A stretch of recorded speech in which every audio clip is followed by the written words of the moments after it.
And what is up, everybody? Okay, past couple days, I've been thinking about my CNN resume.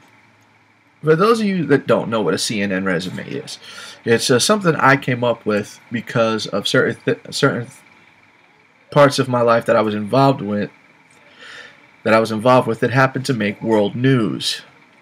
Yeah, um, uh, it's not something I did, but I was there. I was directly there for these incidents and or affected by them. Um, well, there I was there and directly affected by them. Uh, if I'm not talking about how um, I'm not talking about when like some law was passed. I'm not talking about when it's like, oh yeah, I was there the day they passed, for gay, for a gay marriage. That's not what I'm talking about. I'm talking about uh, things that uh, basically you were literally there for. Things that uh, let me let me basically make things clear by telling my CNN resume. Okay, my CNN resume starts September 11th, 2001. Yes, the day that will forever live in infamy. For me, I was going to freshman orientation at TCI. I was on the train when the first tower got hit. They made an announcement just before orientation, and then as I'm getting ready to go home, apparently the second tower got hit. They wouldn't let anybody onto the train station at Penn Station. I walked all the way to Times Square, 42nd Street, to see if anybody could, if that station was open, and it wasn't open. And as I walk into Times Square, I see on the jumbotron live broadcast of pictures of where two pillars of smoke reaching up to the sky where the Twin Towers used to be. So yeah, that was a pretty rough day for anybody, especially New Yorkers and especially the ones that were there. A couple of my college buddies from TCI. That was the first day we ever met, and every year, like happy anniversary, and here's the painful reminder of it. Okay. Then fast forward about 2 years. I joined the Marine Corps. I graduated from Parris Island, graduated from combat training, graduated from A school as well as C school, make it to the Fleet Marine Force. And one Sunday morning, I wake up, leave my room, I'm on my way to breakfast, but I smell smoke. I mean, really, really, really thick smoke. And I look up in the sky, and it looks cloudy. But then, if I look to the other side, it's perfectly blue. Yes, that was the two. Woke up just in time for the 2003 San Diego fire. Um, that was a pretty hectic day because obviously it was a very dangerous situation, and the fire had made its way onto base. The biggest problem was, is it going to make its way to the fuel pits? Because if it makes its way to the fuel pits, about half of Marine Corps Air Station Miramar would have gone up. So all of us who still lived on base were, basically had to scramble to the flight line and drag the jets drag the jets further away from the flight line, away from the fuel pits, try to fit as many as we could into the hangar, or just try to get them as far away from the fire as possible. We had a new rifle range constructed. It was completely destroyed.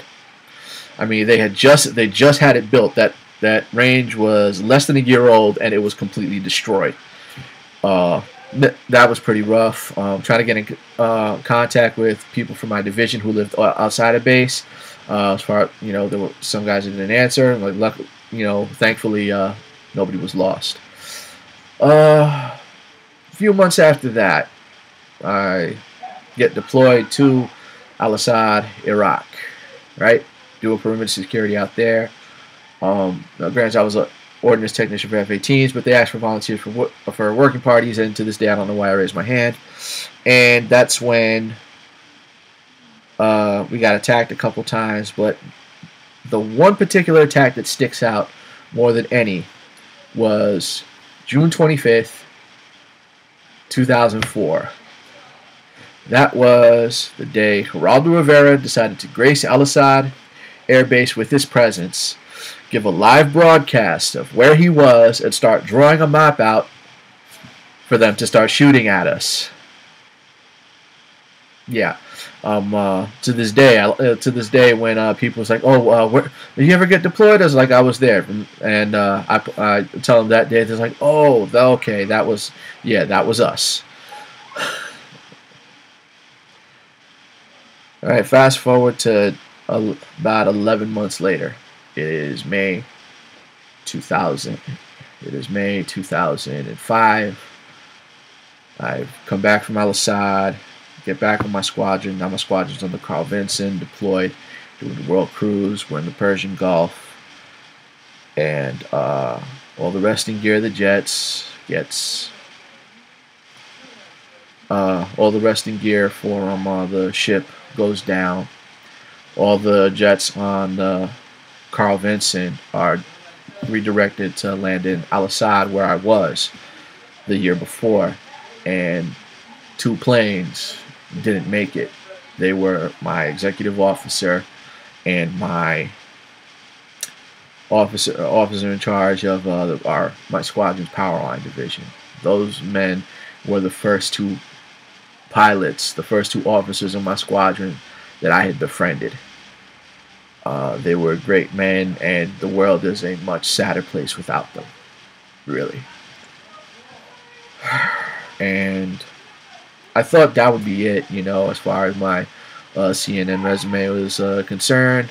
There's nothing else nothing else for me to do during, I'm done with my time in the Marine Corps.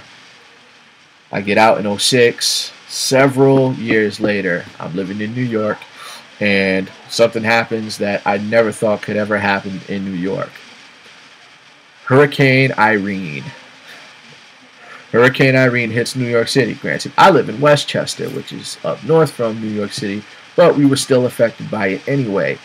And even in Westchester, there was like 4 million homes that had lost their power, not to mention like places to water damage and stuff like that. Homes that were destroyed as well in Westchester, which is shocking. And my home wasn't destroyed, but my basement was flooded. And when I say basement, I mean my bedroom. So about 75 to 80% of all my stuff was destroyed. And this was just before this happens, the week before I'm leaving for film school in Los Angeles. So that, my friends, is what I call my CNN resume. These are, I want to say, like, tragedies or just very serious events that honestly affected you. Not stuff that you saw on the news. I'm not talking about how, like, some guy in Virginia is like, "Oh yeah, I was driving to work when I heard on the radio that the towers were hit." No. Were you in New York City? Were you in were you one of the people that survived that were inside the towers or anything like that? That's what I wanted. That's what I want to know. I'm putting this out as an experiment. I'm putting this out as an experiment. So basically, for people to basically just come out and reach out. To reach out and basically talk to one another. All these different things that we might have in common. Or granted, maybe you weren't a part of any of the stuff that I was in. Maybe you survived the Columbine shooting. Maybe you survived the Sandy Hook shooting. Basically any of the other hurricanes that happened. Your store was destroyed. Your store was destroyed by one of the LA riots or anything like that. This is an opportunity to basically reach out and just to show, just to be able to show other people different tragedies that we've lived through, different tragedies that we've had to overcome, that was honest, that was obviously world newsworthy. Prime example, one of my pilots, Major Brian Dennis. I don't know if he ever got promoted. He was originally, when I first met him, he was VMFA 323. Then during this time, I believe he was VMFA 314, and he had to go to Iraq, and that's when he met his dog Nubs. And the story about them, this made CNN. He was on the Ellen DeGeneres show for this, very newsworthy event, obviously. And there might have been some, the Marines that were there to help out when it came to that dog. Or maybe you were the soldiers that ratted him out and try to get the dog killed. I don't know. Just trying, basically just trying to reach out and basically share experience. I don't know how far this is gonna go, but if anything else, if anybody out there is listening to me right now, if anybody's actually gonna do this should be interesting to see what happens. So all you people that have been involved in anything, that have somehow some way involved in these things, these random things that were obviously made newsworthy, things that were completely unpredictable, things that were, things that were outside your control. I'm not talking about politics. Not talking about politics. I'm talking about things that were honestly outside of your control, that honestly made the world news, and you've learned from that experience and have become a better person for it, or basically whether you're still scarred from it or not. This is just an opportunity for everybody to just get out there, just bear it all, share these experiences once and for all. And I'm done talking. You guys have a good night.